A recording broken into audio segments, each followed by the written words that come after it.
اللهم اهدنا فيمن هديت، وعافنا فيمن عافيت،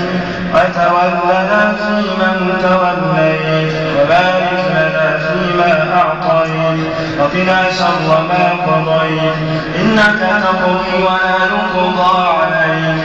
إنه لا يذل من واليت ولا يعز من عاديت، تباركت ربنا وتعاليت، لا ملجأ منك إلا إليك، لا إله إلا الله الملك الحق الكبير المتعال، لا إله إلا أنت خلقتنا وإنا عبيدك، وإنا على عهدك ووعدك ما استطعنا،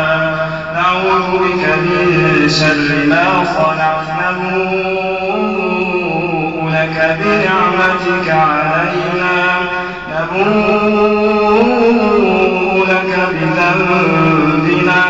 فاغفر لنا فإنه لا يغفر الذنوب إلا أنت، لا إله إلا الله الكبير المتعال، لا إله إلا هو رب العرش العظيم، لا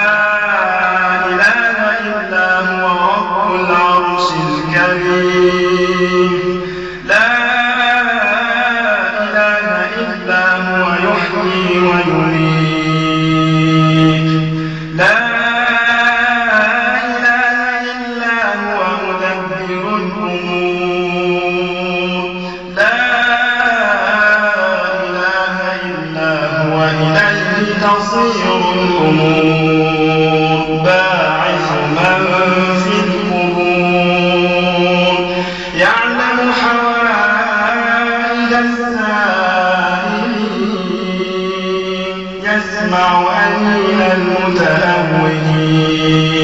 مفرج عن المهمومين، منفس عن المكروبين،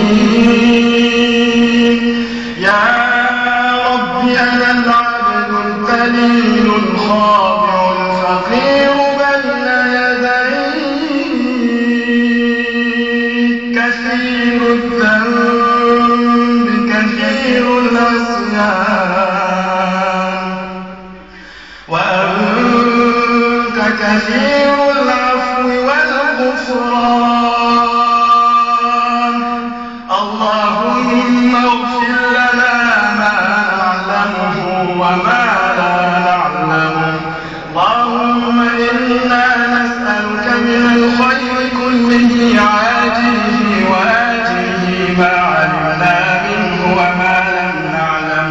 ونعوذ بك من الشر كله ما علمنا منه وما لم نعلم، ونسألك مما سألك به محمد صلى الله عليه وسلم،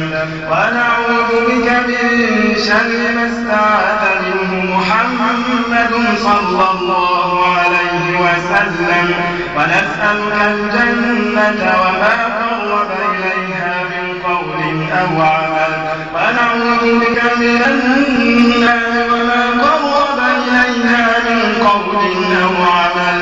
وما قضيته لنا من قضاء فاجعل عاقبته رشدا، اللهم لك أسلمنا وبك آمنا وعليك توكلنا وإليك أنبنا وبك خاصمنا وإليك حاكمنا، فاغفر لنا ما قدمنا